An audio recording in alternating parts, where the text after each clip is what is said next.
Bonjour à tous et bonjour à toutes et bienvenue chez l'ami Renault pour un nouveau rétro gaming à papa. Voilà, en ce moment je suis en plein Revival Amstrad, donc je me suis dit pourquoi pas faire redécouvrir à nos amis une pépite, une relique des années 80. On va redécouvrir Target Renegade qui était sorti en 88, donc sur mon Amstrad CPC 6128, édité chez Imagine. Donc c'est encore une grosse nostalgie et de beaux souvenirs pour moi, hein, car cet Amstrad était ma réelle première bécane pour découvrir les jeux vidéo à la maison. Bon, donc tous ces softs ont bien vieilli, c'est sûr, hein, pour la plupart réalisés dans la deuxième moitié des années 80. Et bon, à 12 ans, moi ça me faisait rêver à l'époque, hein, on était tous contents d'avoir ce type de micro-ordinateur. On n'avait pas tous des Atari ST ou des Amiga, et puis on n'avait pas encore ces fameuses consoles 8 bits qui ont envahi nos foyers. Donc voilà, on s'estimait plutôt chanceux. Et puis ben, l'arcade me faisait rêver, mais bon, j'y avais droit surtout en fin d'année grâce à la fête foraine qui venait s'installer juste en face de chez moi. Donc c'était bonjour monsieur Sega, bonjour monsieur Konami et bonjour monsieur Namco. Mais bon, tout le reste de l'année, jusqu'en 91, eh ben, c'était des disquettes dans mon floppy disk, voilà, sur ce vieux CPC.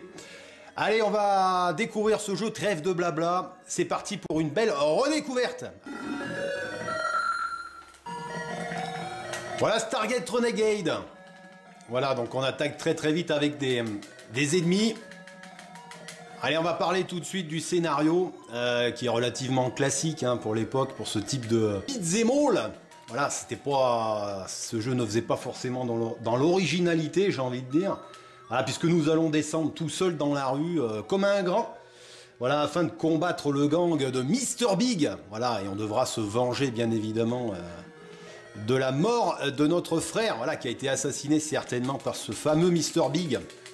Voilà, donc ça c'était des scénarios à la beat'em all de l'époque, hein, voilà, fin 80, hein, tel un Double Dragon, un Final Fight. Voilà, c'était soit des histoires de vengeance, soit des histoires d'enlèvement.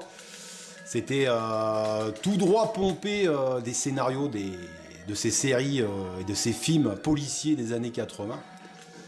C'est ce qu'on aimait d'ailleurs à nous à l'époque. Donc voilà pour le scénario. Alors bien sûr, voilà, on peut jouer à deux. Ça c'était très agréable pour un jeu CPC, pour un jeu de ce type. Donc le jeu est plutôt assez joli. Hein. Bon, moi je vous fais découvrir ce jeu parce que c'est un de mes jeux préférés. Hein. J'y ai énormément joué. Je vais essayer de pas trop perdre de vie. C'est pas que le jeu est très difficile. Hein. Le gameplay est très sympa. Enfin bon, ça va crescendo. Bon, le premier niveau, là, le niveau des parkings est assez simple. Donc voilà, je viens de ramasser une arme. Donc pour le gameplay, ben, c'est très simple. Hein. Voilà, on peut faire des coups de pied sautés. On peut mettre des coups de poing. On peut ramasser des armes. Voilà, il y aura quelques armes. Hein. Voilà, on aura des battes, des fouets. Cette espèce, on ne sait pas trop ce que c'est. Là, ça doit être une espèce de marteau de démolition. Je ne sais pas ce que c'est. Bon, bref. Voilà, on pourra mettre des coups de poing, on pourra faire des coups de pied retournés, c'est très pratique, je vous montrerai. Et puis on pourra aussi saisir les ennemis quand on est assez près, qu'on les a étourdis, pour faire on pourra faire des chops pour mettre des coups de genoux façon Double Dragon. Voilà, avec des coups de genoux dans les parties. Voilà, donc ça commence très mal, j'ai déjà perdu une vie. Je suis pas très concentré. Voilà, on va finir avec le gameplay. Voilà. Alors une chose qui était pas mal aussi, c'est qu'on pouvait finir les ennemis au sol. Voilà. Alors pas du premier coup, hein, mais dès qu'on avait touché un ennemi, voilà, au premier coup comme ça, hop, on se baissait comme ça et on mettait des coups de poing. Donc on finissait l'ennemi. Et puis on avait une petite musique là, on avait 3 petites notes dès que le personnage avait eu son compte. Voilà, donc j'ai pris un bon coup de marteau. Donc il n'y avait pas beaucoup d'ennemis à l'écran, hein. On en a quoi, on doit en avoir 3-4 maximum à l'écran, hein. Donc vous voyez le scrolling, bon c'est saccadé, hein. C'est sur 3-4 plans, hein. C'est vraiment du old school.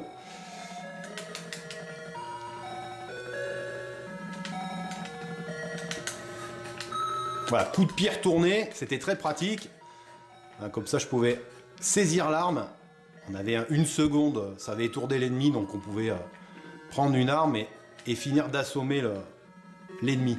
Donc voilà pour ce premier niveau, on se promène dans une espèce de parking souterrain. Donc ça c'était une révolution sur Amstrad à l'époque, hein, voilà. On traversait le parking comme ça, après on prenait l'ascenseur. Donc là, il y a 3 niveaux dans ce premier level. Voilà, donc moi, j'adorais, hein, moi j'adorais ça sur Amstrad à l'époque. Voilà, ça me faisait penser à ces jeux d'arcade qui me faisaient rêver en fin d'année, en fête foraine, comme je vous l'ai expliqué. Donc voilà, ça pour moi c'était en 88-89, voilà, c'était vraiment le top d'avoir ça à la maison, quoi. En plus, bon, on jouait avec les copains, avec le frangin. Ah, c'était vraiment très sympa, quoi. Alors on se partageait la tâche. Voilà. Voilà, donc c'est très très plaisant. Alors, bien sûr, le rythme est très très lent, hein. C'est pas, voilà, ça n'a pas la puissance ni la qualité d'un jeu arcade. Mais bon, voilà, pour l'Amstrad, c'était une suite directe de Renegade, hein, du jeu déjà qui était une conversion déjà de l'arcade, l'excellent Renegade de l'arcade Technos, voilà, qui était sorti en 86 ou 87 en arcade, et qui est très très très bon. Il avait été porté sur les micro-ordinateurs à cette époque-là, et excellente conversion sur l'Amstrad, hein, d'ailleurs, très très bon. Mais bon, moi j'ai surtout découvert Stargate Renegade. Alors bien sûr, c'est une suite, ce Stargate Renegade est une suite vraiment à la sauce Imagine, hein, de l'époque, qui était fait pour les micro-ordinateurs, hein. Ce jeu n'est jamais sorti en arcade et n'est pas vraiment on va dire la réelle suite du jeu, hein. Il suit pas le vrai Renegade arcade d'origine de Technos. Parce que bon, la vraie suite de Renegade en arcade, je crois que c'est bon, ça, on peut dire que c'est Double Dragon, hein, qui était sorti en 87 ou 88. Voilà, qu'on a tous découvert en arcade. Cet excellent beat'em all de référence. Donc voilà pour cette suite, j'ai envie de dire, vraiment réservée aux micro-ordinateurs. Voilà, on a fait le premier level, on a traversé tout le parking. Voilà, j'ai gagné une vie. Voilà. Voilà, et on se retrouvait directement dans la rue, avec une petite musique sympa. Tous les jeux n'étaient pas accompagnés de musique sur Amstrad. Là, on a quand même des bruitages, voilà, on a des sons. On a des musiques pour chaque niveau qui sont assez mélodieuses, je trouve. Bon, voilà, c'est la musique Amstrad, hein, de la qualité Amstrad, mais bon, ça agrémente bien les niveaux. En plus des sons, c'est plutôt sympa. Donc voilà, on se retrouve dans ces rues mal famées, avec on suppose que c'est des prostituées, hein, voilà, avec le Mac qui apparaît avec son flingue, voilà, c'était assez trash, hein, voilà, moi j'avais joué à ça, j'avais 12-13 ans. Bon, le Mac, il en a rien à foutre, hein, il tire sur ses prostituées, le gars, il s'en fout. Voilà, à la manière d'un Double Dragon, on attrape un fouet ou une chaîne, on sait pas trop ce que c'est. Voilà. Voilà, c'était assez original, c'était... Ah bah voilà, donc dès qu'on prenait une balle, hein, voilà, bon, c'était une réelle simulation de vie, hein, Stargate Renegade, hein, on prend une balle et on est mort. Puis bon, quand le Mac avait plus de balles dans son chargeur, eh ben, il venait vous affronter au point, comme un homme. Petit coup de pierre tourné.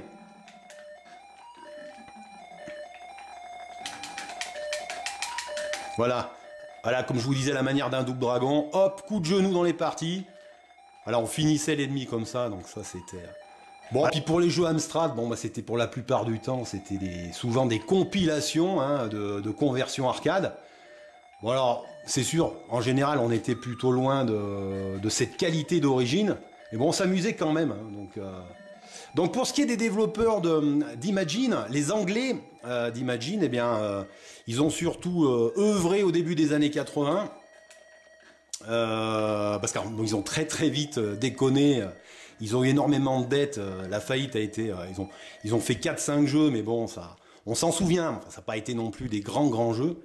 Mais bon, c'est une boîte qui avait du potentiel, même s'il n'était pas forcément super bien géré. Enfin, en fait, ils payaient pas trop leurs fournisseurs, surtout ceux qui leur faisaient la publicité, d'après ce que j'avais lu dans les articles.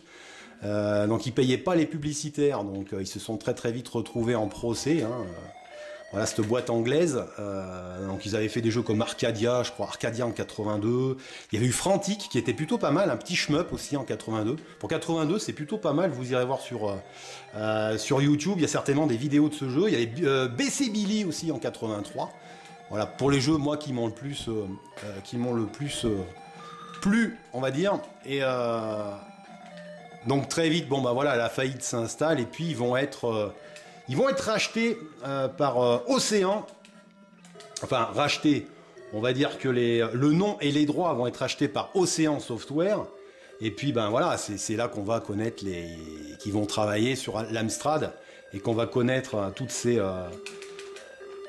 belles conversions, toutes ces compilations, voilà. Donc les jeux étaient édités sous le nom Océan Imagine, voilà. C'était Océan en premier, voilà, ce logo Océan. Donc, deuxième moitié 80, voilà. Donc on a tous connu pour les plus anciens, on s'en souvient. Il y avait Hyper Sport, il y avait Yar Kung Fu, Green Beret, il y avait Arkanoid 1 et 2 qui étaient très bons. Très bon casse-brique de l'arcade, vraiment très belle conversion. Il y avait Dragon Ninja aussi, voilà, c'était Bad Dudes versus Dragon Ninja. Pareil, moi, ce jeu m'a fait rêver, cette conversion m'a fait rêver sur mon Amstrad, quoi. Moi déjà en arcade je kiffais la borne, je kiffais le beat'em all, alors fantastique, là on se promenait sur un camion américain avec les ninjas qui s'agrippaient comme ça partout. Il fallait sauver le président des États-Unis. Enfin bon, là, on pouvait jouer à deux. Il y avait des nunchakus.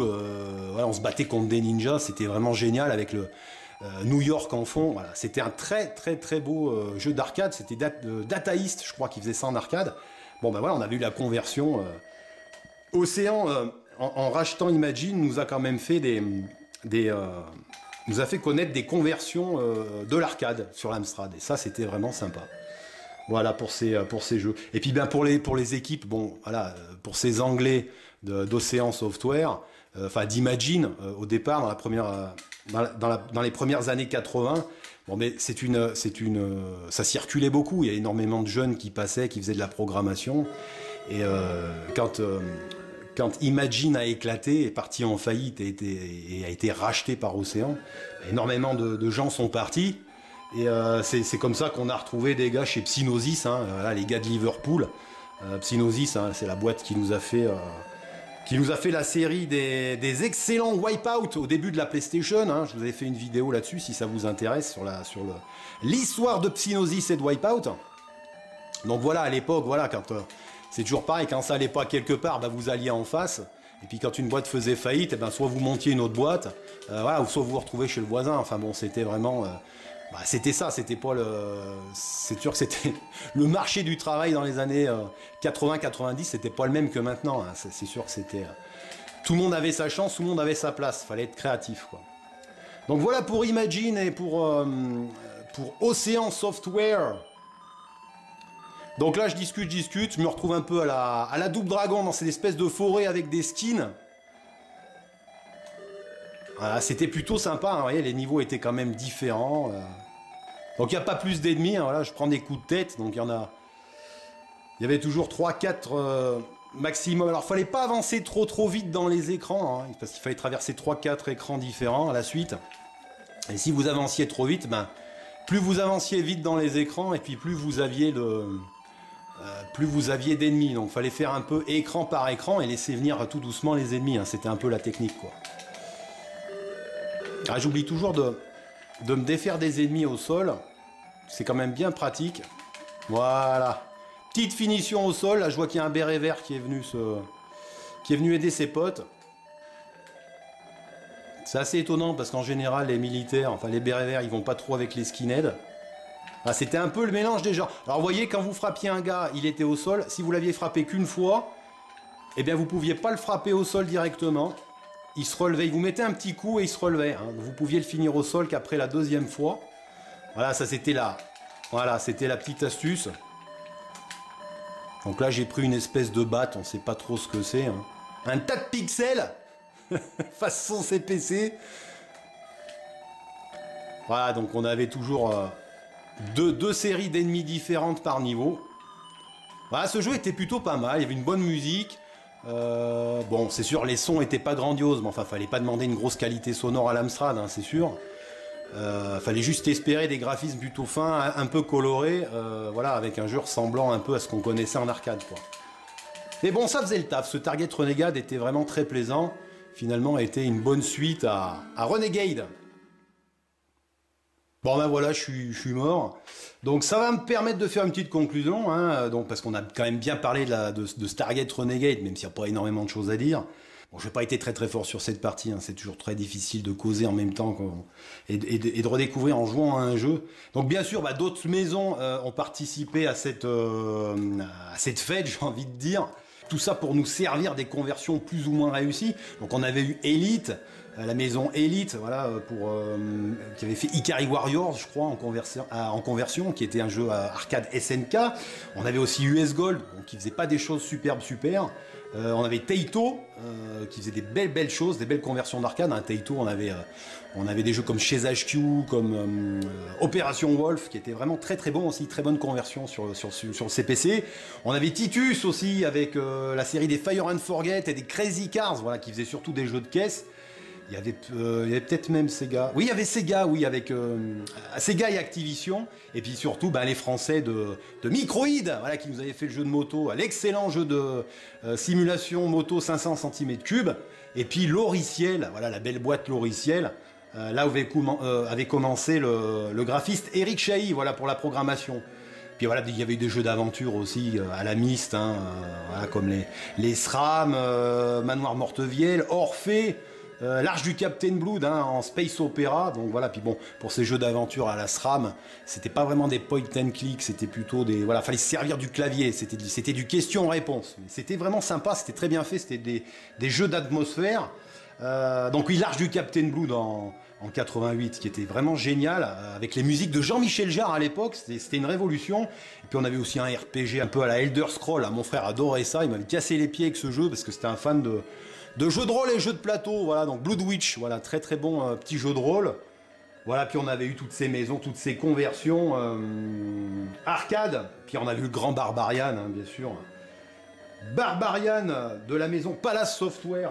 Et puis voilà, pour finir, quelques boîtes de jeux, parce que ça fait toujours plaisir de voir des reliques, des vraies boîtes de jeux. Voilà, pour les compilations Océan, voilà, compilation complète avec les disquettes. Voilà, où on retrouvait donc le fameux Renegade, Dragon Ninja, Super Sprint, Wake Le Mans, Flying Shark, l'excellent Flying Shark. Très belle conversion de ce taux-plan arcade, voilà, Arkanoid, Beach Volley, Bubble. Voilà, des grands classiques pour cette compilation Océan. Voilà, on avait aussi voilà, les stars d'Hollywood, pour ceux qui se souviennent, ça va rappeler des souvenirs, avec Batman, Robocop, Indiana Jones, Ghostbusters. Voilà, une belle compilation Océan. Spécial cinéma américain, Acclaim et Océan aussi qui avait signé, ça va rappeler aussi des souvenirs. Ce super petit The Simpsons, voilà, Bart contre les Space Mutants, voilà, chez Acclaim Océan. Grand souvenir aussi, parce que à l'époque, Bart avait le vent en poupe. Et puis on avait parlé des Anglais de Psygnosis. Et bien voilà, Super Lemmings, voilà, Psygnosis, le logo à la chouette. Voilà, vous irez voir ma vidéo sur Psygnosis et Wipeout si ça vous intéresse. Voilà, d'autres compilations. Compilation Titus, voilà, ceux qui faisaient les jeux de caisse. Voilà, il y avait Fire and Forget, qu'est-ce qu'il y avait, Dark Century, Night Force, Barbarian 2, voilà, chez Titus. Et pour finir, une autre petite compilation, ça fait toujours plaisir et ça coûte rien chez Océan. Voilà, le monde des merveilles avec plein de conversions, Bubble, Super Wonder Boy, Rainbow Island, qu'est-ce qu'il y avait encore, hein. Voilà, très belle chose. J'ai oublié le nom. Comment il s'appelait celui-là? Oui, The New Zealand Story. Voilà, avec le petit poussin. Voilà pour ces vieilles reliques. Vous voyez, j'ai plus l'Amstrad, mais j'ai encore les boîtes. Donc voilà. Ça me permet de me rappeler au bon vieux temps de cet Amstrad CPC 6128. Donc j'espère que cette tranche de rétro gaming spécial micro-ordinateur vous a plu. Voilà, c'était Renault. À très bientôt pour un nouveau rétro gaming à papa. Salut les amis. Salut. Salut.